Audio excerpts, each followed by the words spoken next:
Assalamualaikum warahmatullahi wabarakatuh. Alhamdulillah ala abdihi kitaba walam yaj'alahu wajah. Salatu wassalamu ala rasulillah wa alihi wa sahbihi wa man wala amma ba'd.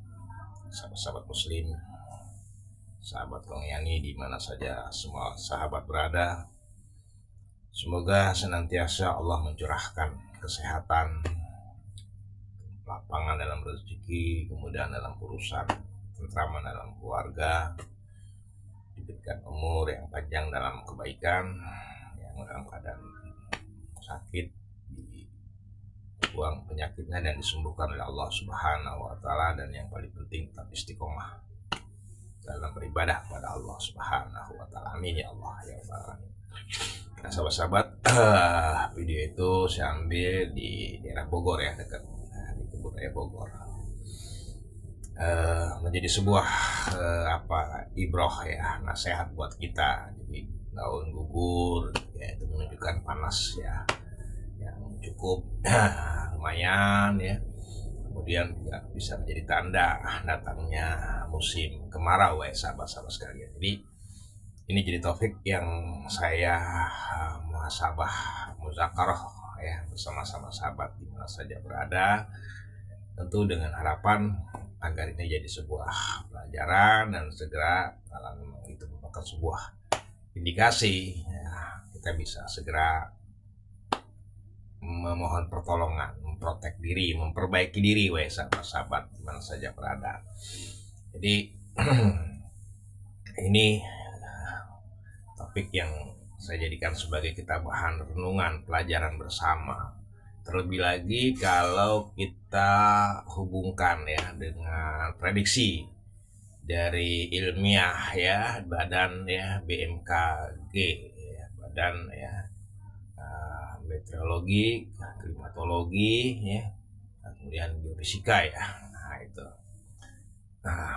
Juga sudah memprediksi bahwasanya akan terjadi musim kemarau yang lebih awal dan lebih panjang pada tahun 2026 ini sahabat. Jadi sudah saya coba pelajari, ternyata memiliki kesinkronan. Makanya tanda-tanda daun-daun berguguran itu ternyata sinkron dengan prediksi ilmiah ya. Nah, kita tentu berpegang dulu pertama kepada hal yang bersifat logika, rasio ya, ilmiah. Jadi ya wajar kalau dari sekarang kita sudah mulai berintrospeksi diri, muhasabah diri, karena diperkirakan akan di bulan April itu sudah mulai musim kemarau dan tahun ini agak panjang sahabat sekalian. Jadi ya kita tujuannya mengingatkan agar kita segera mendekatkan diri kepada Allah, memohonkan pertolongan Allah ya kan, sebagaimana yang diajarkan Nabi, Allahumma agisna ya Allah tolonglah kami. Maksudnya jangan sampai diberi kemarau yang panjang. Kalau kemarau itu tetap harus ada karena kan siklus alam ya. Kalau hujan terus juga repot ya kan.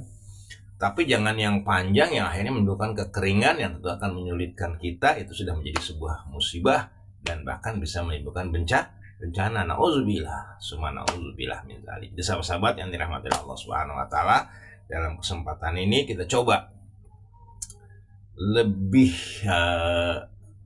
dalam lagi, lebih luas lagi untuk mengintrospeksi, mengoreksi, ya kan begitu. Yang pertama kita ambil introspeksi kita sebagai barometernya, cerminnya adalah Quran, sahabat yang dirahmati oleh Allah Subhanahu wa taala di mana saja semua sahabat berada, ya kan? Itu ada nggak sih tentang pelajaran yang berkaitan dengan kejadian atau fenomena alam yang namanya musim kemarau yang panjang? Itu sahabatnya kemarau yang panjang ya. Itu kalau kemaraunya nggak panjang, insya Allah ada manfaatnya buat kita ya kan gitu. Kalau udah panjang, nah ini yang beresiko ya. Nah di dalam Al-Quran ada sahabat ya, ini bisa kita coba lihat di dalam surah Al-A'raf ayat ke-130 sahabat. Itu ada diungkapkan tentang kejadian alam yang itu merupakan daripada bencana kemarau yang panjang. Ini sudah menjadi bencana karena kita menimbulkan kesulitan buat kita. Gitu. Kalau cuma kemaraunya panjang kemudian tidak menimbulkan sesuatu yang merugikan, ya mungkin belum jadi bencana ya kan gitu. Nah, ini saya bacakan bunyi ayatnya. A'udzubillahi minasyaitonirrajim. Bismillahirrahmanirrahim. Walaqad akhazna ala fir'aun. Gitu. Dan sesungguhnya, sungguh walaqad. Nah, ya, dan sungguh akhazna, kami telah menguji itu ala Firaun, kaumnya Firaun. Bisinin, dengan kemarau yang panjang di sini. Wanaksin, dan kekurangan minas samarot ya, dari buah-buahan. La'allahum, agar mereka ya zakarun, mereka sadar, ingat, introspeksi, wahai sahabat. Nah, ini Al-A'raf ayat 130. Jadi udah ada di Al-Quran, diungkapkan, diingatkan, diajarkan, diperingatkan tentang adanya fenomena alam yang namanya musim kemarau yang panjang, yang dalam bahasa Quran bisinin, as-sinin, ya wahai sahabat. Jadi ada itu, sehingga akhirnya mereka mengalami kesulitan karena tanam-tanaman gak tumbuh, berbuah pun ya banyak yang gugur, nggak jadi, nggak, kekurangan makanan gitu loh, terutama sekali buah-buahan, wahai sahabat. Jadi mengalami kondisi kekurangan gizi, kekurangan vitamin dengan sebab karena tidak adanya makanan disebabkan oleh musim kemarau yang panjang, wahai sahabat. Nah, kenapa ini terjadi? Nah, kita lihat tafsirnya, ya kan, wahai sahabat, ya kan, baru informasi secara garis besar. Untuk lebih rinci detail kita harus lihat tafsir, wahai sahabat. Keterangan-keterangan para ahli-ahli tafsir menjelaskan sebab terjadinya musim kemarau yang panjang ini adalah disebabkan karena mereka ingkar kepada Allah Subhanahu wa Ta'ala. Jadi mereka tidak mau menerima ajakan dari hamba Allah dan utusan Allah, yaitu Nabi Musa alaihi salam, wahai sahabat. Jadi kisahnya begitu. Jadi karena penolakan mereka kepada kebenaran yang disampaikan oleh orang-orang yang mendapatkan petunjuk dari Allah, Rasul. Kalau zaman dulu, kalau zaman sekarang kan nggak ada Rasul, ada ulama, ya kan gitu, yang ada dai, ya kan gitu, wahai sahabat, kiai, ustadz, gus, kalau istilah sekarang Habib, ya. Ininya panggilan lebih khususnya lagi lah, per lokal ya, per daerah. Udah diingetin gitu loh, ini kita udah banyak maksiat, kita udah banyak melanggar ketentuan Allah, begitu, terutama sekali dalam hal masalah ketauhidan gitu. Ini banyak kesirikan nih gitu, bukan kesirikan yang sifatnya di zaman modern ini kan itu berbeda. Orang zaman sekarang udah jarang lah nyembah patung, itu kan logika orang zaman dulu gitu, wahai sahabat gitu. Tapi bukan berarti kalau orang logikanya sudah tinggi, sudah cerdas, intelektual, dia tidak bisa jatuh kepada syirik. Kan bisa, karena syirik itu bukan menyangkut soal logika, tapi menyangkut soal kecerdasan mental dan spiritualnya, wahai sahabat, begitu. Kesyirikan itu tetap selalu ada. Kenapa? Karena itu berkaitan dengan kelemahan mental, kekurangan mental atau kekurangan spiritual hati. Itu lemah hati, ya kan, begitu. Karena kelemahan hati itulah yang menimbulkan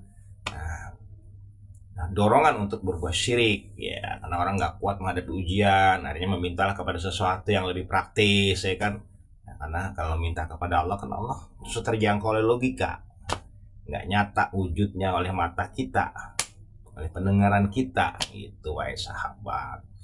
Jadi karena kondisi-kondisi yang sulit, mentalitas orang cenderung yang lemah itu bisa berbuat kesyirikan atau terpengaruh oleh, terpedaya dengan berbagai macam hal-hal yang menarik. Itu juga bisa membuat orang menjadi syirik. Banyak lah, kita nggak bahas buku tauhid, tapi jelas Nabi Musa mengingatkan tentang masalah tauhid, karena Nabi Firaun itu sudah menjadikan dirinya sebagai Tuhan. Nah, ini jadi bukan di zaman Firaun, bukan berhala lagi yang menjadi Tuhan, tapi justru Firaunnya sendiri gitu yang dipaksakan kepada umatnya pada saat itu.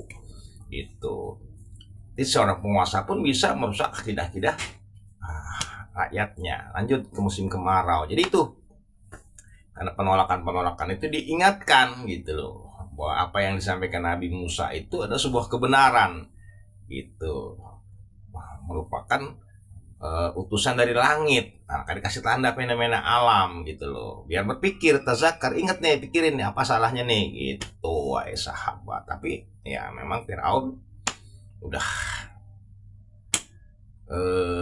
tidak mendapat hidayah lah begitu, udah terlalu besar nafsu amaro bisuknya ya kan, begitu nafsu amaro bisuk ya kan, karena udah ingkar kepada Allah gitu. Kalau bicara nafsu kan menurut kajian tasawuf ada 7 jenis, 7 tingkat, 7 model ya kan, karena nafsu ini dia flexibility, berubah-ubah bentuk ya, kadang jadi baik, kadang jadi buruk, wah jago lah dijah gitu berubah bentuknya ya kan gitu, merubah dirinya begitu. Jadi kita harus benar-benar liar ya, cerdik liar.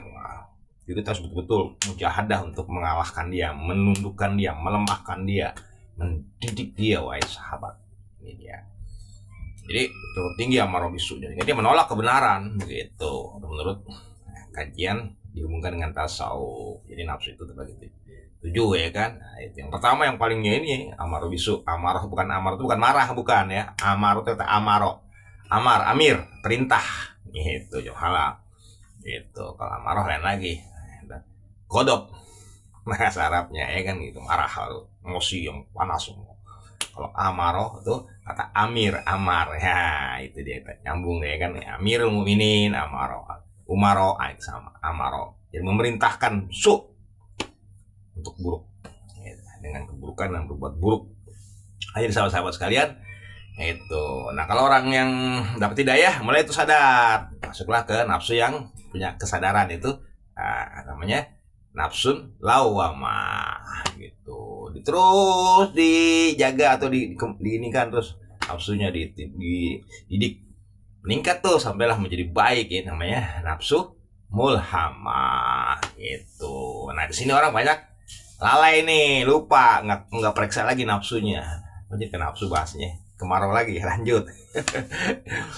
Ya karena kan tetap backgroundnya tasawuf ya enggak.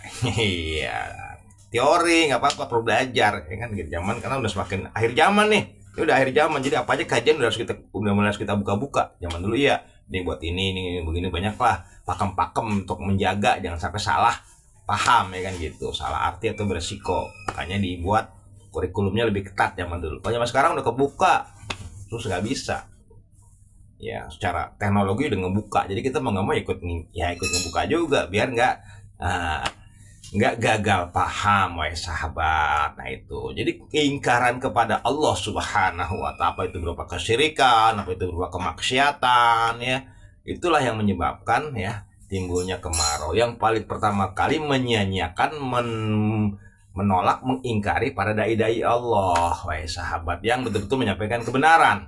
Itu banyak dai zaman sekarang, cuma kan untuk menyampaikan hiburan. Alhamdulillah.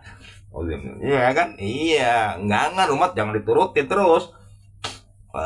Baru-baru sih Islam wajar. Kalau sekarang kalau Islam udah berabad-abad, masa dimanjain mulu ya apa? Itu mah kepentingan tokoh agamanya yang nggak benar gitu. Jadi ada 2 kemungkinan, penolakan dari penguasa kepada ulama atau ulamanya yang mulai nggak benar, itu bisa menimbulkan datangnya ujian musim kemarau yang panjang, wahai sahabat. Kalau mengambil iktiba tazkirah yazkur itu dari surah Al-A'raf ayat 130 ini, wahai sahabat, berdasarkan tafsir beberapa mufassirin banyak, baik mufassirin kalangan salafiyun ini masuk nahdiyin, karena salafi ini ada 2 istilah ya, kalau orang dulu nahdiyin juga salafiyah, sekarang salafiyah. Nah itu, atau yang bersifat tadi kalangan mujtahid atau mujadid gitu, Ibnu Katsir, ajalah lain sebagai banyak lah tafsirnya. Jadi sahabat-sahabat yang dirahmati Allah Subhanahu wa Ta'ala, ini penyebabnya karena mengingkari ajakan kebenaran, menolak kebenaran. Itu bisa menimbulkan ujian datangnya musim kemarau yang panjang yang menimbulkan kesulitan dari sisi bahan kehidupan berupa air dan makanan. Nah sekarang bagaimana menurut hadis? Nah ini kan Al-Quran sekarang kita yang dirahmati oleh Allah Subhanahu Wa Taala. Kalau menurut hadis ya banyak. Salah satunya dari saya ambil dari Ibnu Majah, sahabat ya, yang menjelaskan bahwasannya datangnya musim kemarau itu yang pertama disebabkan karena spesifik dosa secara personal umat ya. Kalau tadi kan secara politik, secara penguasa, secara pimpinan yang menolak kebenaran yang disampaikan oleh sang dai-dai wali-wali Allah ya, yang benar-benar menyampaikan kebenaran gitu. Nah, Fir'aun kan penguasa tertinggi, nolak musim kemarau. Nah yang kedua, umat juga bermasalah gitu, dan penguasanya bersama, umatnya tambah lagi nggak bener ya kan begitu. Dia biasanya emang sekali dua uang ya itu ya, sama-sama gitu. Kita punya pemimpin yang jelek ya, ternyata umat rakyatnya jelek gitu loh. Orang itu meningkatkan kualitas yang bagus, pasti Allah akan datangkan pemimpin yang bagus begitu. Jangan salahkan pemimpin mulu, lihat diri kita gitu. Bagus nggak kita? Kita nggak bagus, punya pemimpin yang bagus kan, nggak masuk. Baik, lanjut. Kata Nabi Muhammad SAW dalam riwayat Ibnu Majah ya, panjang nih hadisnya, ini nggak apa, tapi ini ambil isinya ya kan begitu. Nanti silakan dicek. Menurut keterangan yang aneh sudah baca itu hadis sahih. Itu sahabat.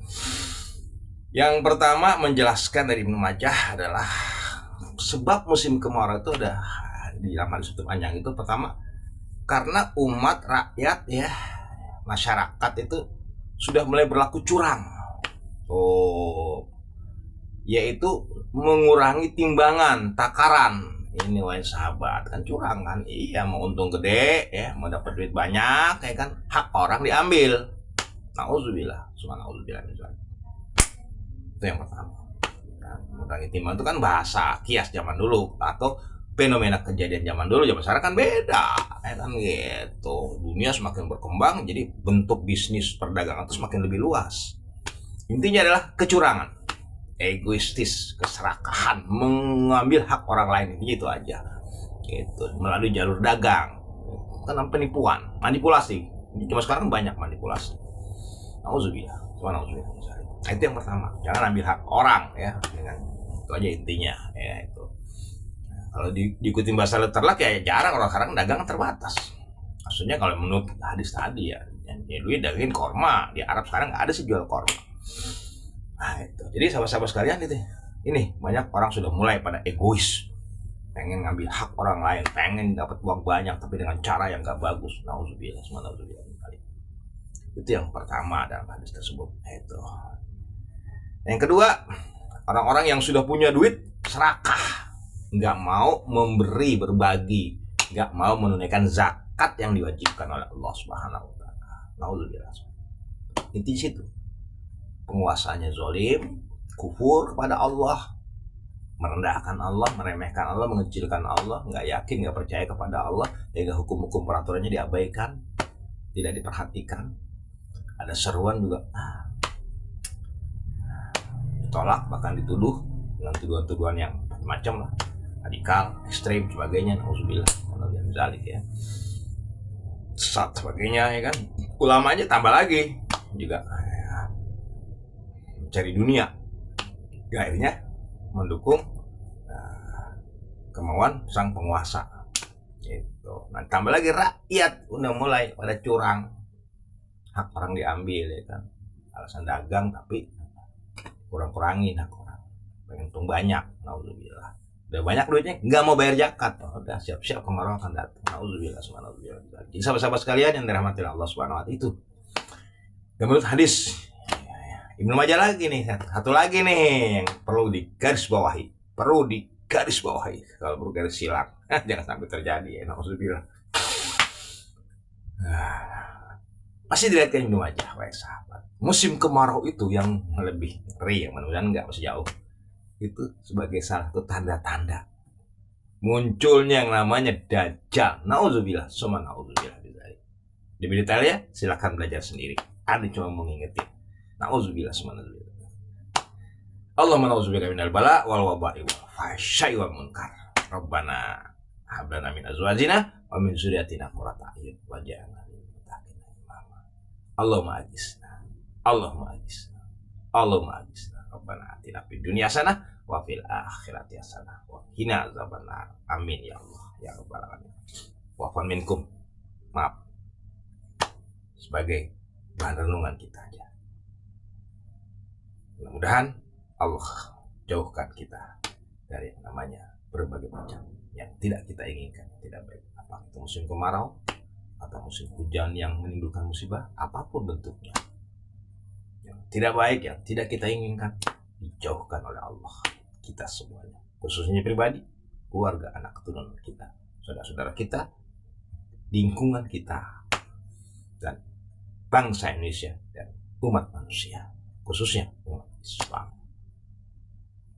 Sekali lagi, mohon dimaafkan segala kekhilafan dan kekurangan kesalahan. Terima kasih atas partisipasinya dalam kebersamaan melalui media ini. Jazakumullah khairan katsiran. Qul amin antum bi khairin ila liqa. Ma'assalamah wa billahi taufiq wa hidayah. Wassalamualaikum warahmatullahi wabarakatuh. Terima kasih.